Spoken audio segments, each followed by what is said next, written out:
Mesdames, Messieurs, bonsoir. Bienvenue dans Le Monde aujourd'hui. On commence par les titres de cette édition.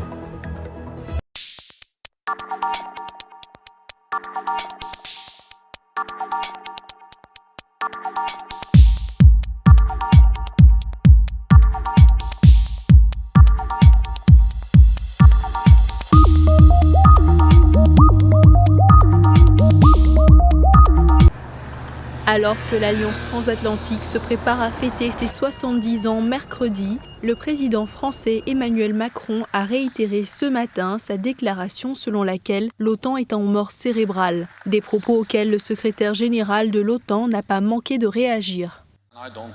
Je ne suis pas d'accord et je pense que ce qui est encore plus important que le fait que je ne suis pas d'accord, c'est que lorsque vous observez l'OTAN, vous constatez que nous réalisons nos objectifs, que nous en faisons beaucoup, que nous agissons ensemble et que nous prouvons chaque jour que cette alliance est agile, active et performante.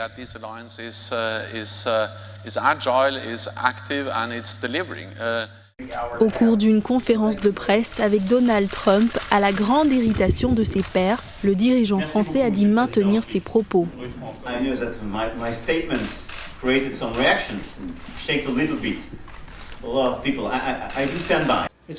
C'est une déclaration très dure. Lorsque vous faites une déclaration comme celle-là, ce sont des propos très méchants, insultants, qui s'adressent aux 28 autres pays membres.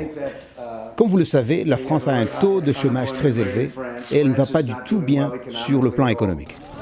Les dirigeants des 29 pays de l'Alliance se retrouvent ce mardi soir pour une réception à Buckingham Palace, puis au 10 Downing Street à l'invitation du Premier ministre britannique Boris Johnson.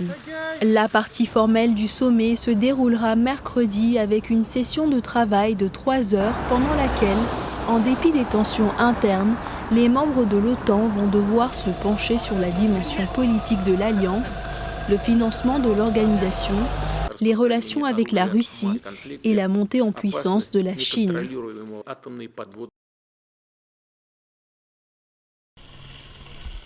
Le cyclone Idai s'est abattu sur le Mozambique en mars dernier, tuant des milliers de personnes et détruisant des régions entières.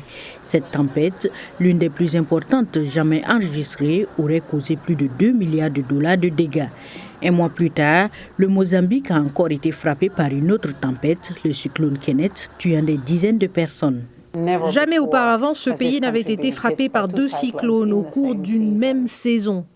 L'organisation caritative Save the Children estime que l'année 2019 restera dans l'histoire comme l'année de la pire crise climatique en Afrique orientale et en Afrique australe.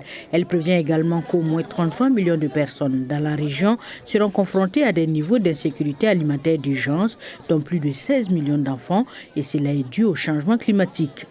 Le lien avec le changement climatique est en réalité l'effet composé de plusieurs urgences à la fois.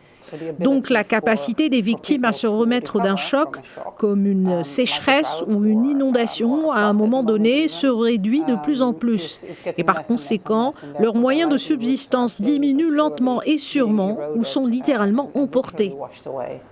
Un rapport de 2015 du groupe d'experts intergouvernemental sur l'évolution du climat indique que les températures augmentent en Afrique australe à un taux 2 fois supérieur à celui du monde. Save the Children affirme que les dirigeants des pays industrialisés doivent s'engager à réduire davantage leurs émissions de gaz à effet de serre et à soutenir davantage les personnes les plus touchées par le changement climatique.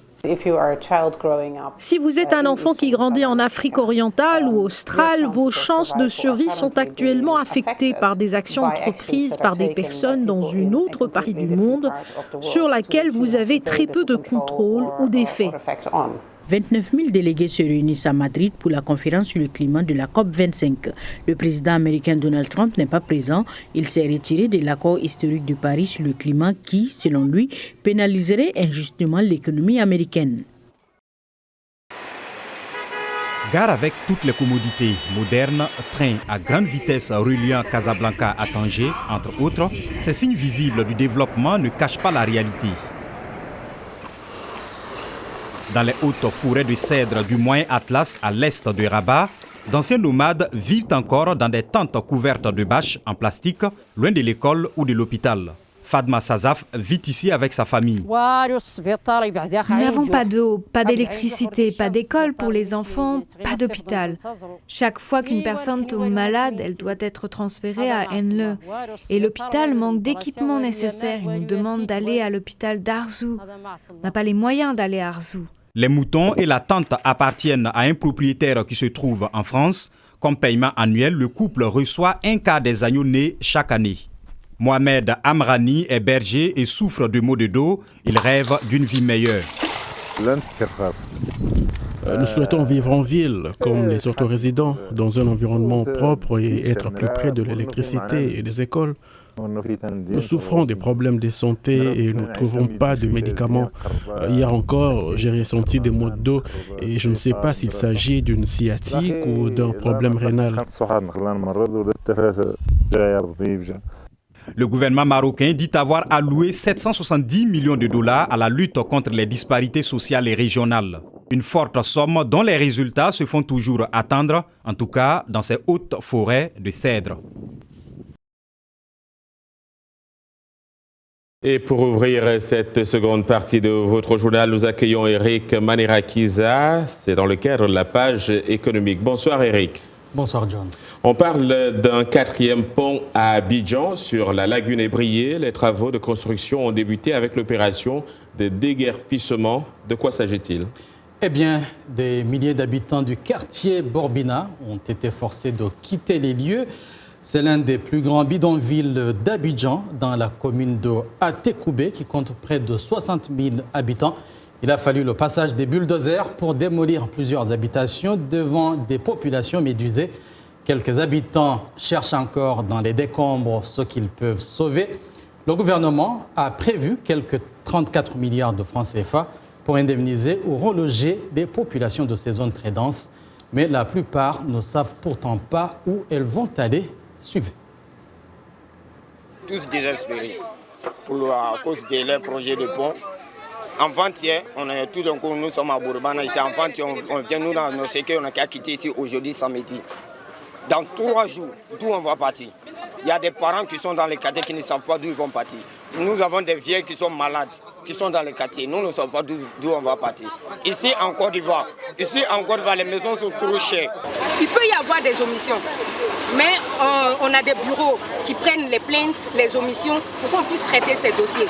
Mais toutes les personnes qui sont aujourd'hui ont été effectivement indemnisées. Donc ceux qui sont indemnisés, ce sont les bâtis de ces personnes que nous sommes en train de démolir. L'infrastructure sera longue de 1,4 km, John, et doit relier le plateau, quartier administratif et des affaires à Yopougon, afin de désengorger le nord d'Abidjan, peuplé de 5 millions d'habitants en proie à des embouteillages permanents. Vous parlez d'infrastructures, Eric. Elles sont d'ordre routier et ferroviaire et sont essentielles pour le développement économique. Au Mali, on pleure l'effondrement de Sahel Express. Depuis le 17 mai 2018, John, pas un seul train n'a emprunté la ligne reliant les capitales maliennes et sénégalaises. Ce joyau datant de l'ère coloniale est tombé en ruine. La piste de la gare de Bamako est méconnaissable. Les wagons bien admirés du train vert sont rouillés et abandonnés. Il y a quelques années, chaque village se trouvant le long de la voie fêtait l'arrivée du train. Il y avait à bord du poisson frais de la côte. Certains villageois recevaient un précieux colis en provenance d'Europe. Il y a quelques années, chaque village, de nombreux employés, John, de la compagnie de ce chemin de fer restaient techniquement employés et se présentent toujours à la gare, mais ils ne sont pas rémunérés comme vous allez le suivre. Aujourd'hui, un lundi, c'était le départ du train 12. C'était de l'euphorie. C'était des pleurs ici et c'était des retrouvailles. Aujourd'hui, c'est quelque chose qui nous manque beaucoup. Vous voyez comment la gare est délabrée aujourd'hui. C'est devenu un dépotoir. Les guichetiers ne travaillent plus. Tout le monde est là à l'arrêt parce qu'il n'y a pas de circulation de train.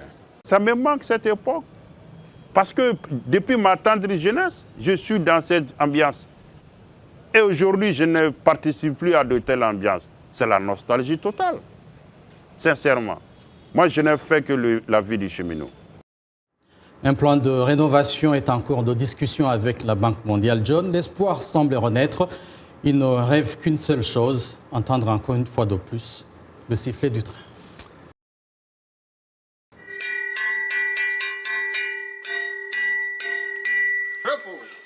Attention.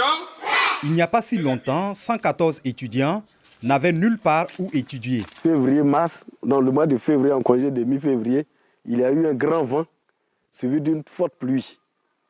Et bon, à notre grande surprise, à notre réveil. Ensuite, un nouveau type de projet de construction a pris forme dans la région de Sakassou, dans l'ouest de la Côte d'Ivoire. Ils m'ont trouvé à l'école, on dit que bon, vu vos difficultés, nous avons entendu, donc on va venir construire un bâtiment pour vous. Loin d'être une blague, l'UNICEF s'est associé à une société colombienne appelée Conceptos Plasticos ou Plastic Concept. Ces salles de classe sont suffisamment solides, sûres, ne retiennent pas l'eau, sont ignifuges et durent plus longtemps que les salles de classe traditionnelles. Le projet de construction récupère les plastiques jetés et les transforme en briques de construction. Il faut dire que, bon, étant un bon Africain, j'ai ri. Oui, après avoir fini de manger, qu'est-ce que vous faites encore? Aujourd'hui, le développement... Le projet pourrait donner de l'espoir à des milliers d'autres enfants de la Côte d'Ivoire. Conceptos Plasticos est en train de construire une usine dans le pays pour convertir encore plus de plastique en briques. Premièrement, avant, nos constructions n'étaient pas bonnes. Donc, l'UNICEF est venu faire ce bâtiment pour nous. Ça nous plaît. Donc, j'étais heureux de venir ici. Selon l'UNICEF, Yamoussoukro, capitale administrative, produit plus de 280 tonnes de plastique par jour et n'en recycle que 5% environ. Le projet de briques en plastique vise à construire des écoles pour plus de 25 000 enfants et à créer des emplois pour les femmes des quartiers défavorisés. Bonsoir à tous. Effectivement, vous le savez, après moult polémiques, la cérémonie du Ballon d'Or 2019 a finalement couronné Lionel Messi hier au théâtre du Châtelet à Paris, en France donc. L'Argentin succède ainsi au croate Luka Modric alors que l'Afrique s'attendait plutôt à un sacre du Sénégalais de Liverpool, Sadio Mané. Suivez. La cérémonie du Ballon d'Or a finalement joué une partition classique en sacrant de nouveau un grand habitué pour succéder à Luka Modric. Avec ce 6e titre de meilleur joueur de la planète, Lionel Messi, 32 ans, est désormais seul au monde devant son éternel rival Cristiano Ronaldo, qui en a un de moins, un sentiment de fierté et de joie chez la Pulga. Je ne pouvais pas imaginer recevoir un seul ballon d'or. C'est une joie d'avoir 6 ballons d'or et d'être le seul. Et c'est une très belle reconnaissance qui me remplit de fierté. L'attaquant du FC Barcelone a devancé le défenseur néerlandais de Liverpool, Virgil van Dijk. Le coéquipier en club de ce dernier, le Sénégalais Sadio Mané, vainqueur de la Ligue des Champions co-meilleur buteur de Premier League avec Liverpool et vice-champion d'Afrique avec sa sélection, avait été plébiscité par de nombreux observateurs. Le Lion de la Teranga a finalement terminé hors du podium, se classant 4e, absent de la cérémonie. Mané reste fair play. J'aurais aimé être là avec vous, mais malheureusement mon calendrier ne me le permet pas puisque j'ai un match ce mercredi. Et je dis bravo aux vainqueurs. On se donne rendez-vous l'année prochaine. J'essaierai d'être là et peut-être pour soulever le ballon d'or, Inch'Allah. Ce fair play de Sadio Mané contraste avec le sentiment de certains Africains déçus, comme ici à Dakar. C'est pas qu'il est africain ou sénégalais, mais il est numéro 1. En ce moment-là, tout le monde le dit, mais pour moi, Messi n'a pas fait une meilleure saison que Sadio Mané. Moi, je ne discute pas le fait que Messi ait le ballon d'or. Ça, je ne discute pas, je suis très raisonnable. Et 4e place pour Mané aussi, je trouve ça un peu quand même exagéré. Chez les dames, l'américaine Megan Rapinoe, championne du monde avec Team USA, a remporté le 2e ballon d'or féminin de l'histoire, meilleure buteuse et meilleure joueuse du mondial. Elle succède à la norvégienne Ada Egerberg, l'attaquante de Lyon, sacrée en 2018. Voilà, le ballon d'or, c'est le seul sujet du sport ce soir. On se retrouve demain. Le chef André Bayala et son équipe ne ménagent aucun effort pour confectionner des délices pour les Burkinabés. Il est actuellement le seul fabricant de chocolat du pays, mais ce qui rend ces gâteries primées vraiment spéciales est qu'il y ajoute des ingrédients de tous les jours que l'on retrouve en Afrique de l'Ouest. Nous avons la fleur d'hibiscus, ce qu'on appelle couramment le bissap, que ce soit le blanc ou le rouge, la mangue séchée, l'ananas séché, les pétales de maïs. On utilise également l'une de nos dernières révolutions, le sumbala, qui joue un rôle surtout d'antidépresseur. L'un des ingrédients favoris du chef André, c'est le moringa, une plante très recherchée pour sa capacité à guérir plusieurs maux. Le moringa a tous les éléments nutritifs nécessaires pour la croissance, le maintien et aussi pour soigner certaines maladies telles que la tension, le diabète et bien d'autres maladies. C'est justement pour ces raisons que les clients de chef André reviennent régulièrement. L'originalité. Ça change de ce qu'on a l'habitude de prendre comme chocolat. On a des goûts qui diffèrent, qui viennent vraiment de chez nous. Et forcément, c'est du chocolat qu'on aime. Et moi, je ne sais pas si c'est objectif, mais j'aime le chocolat et j'aime encore plus le chocolat de chef André. Le Burkina, on ne fait pas de la culture du cacao. Je veux dire, il n'y a même pas d'usine de transformation du cacao, rien du tout. Et voici un monsieur qui sort de l'ordinaire, qui est parmi les meilleurs même en Afrique. En plus de sa boutique qu'il a ouverte l'année dernière, Bayala envisage maintenant de financer un centre de formation culinaire au Burkina Faso. Il souhaite former de nouveaux chocolatiers et pâtissiers en transmettant ses connaissances uniques à la prochaine génération. Et c'est la fin de ce journal. Merci d'avoir suivi. Excellente soirée à toutes et à tous. Demain est un autre jour. Bonsoir.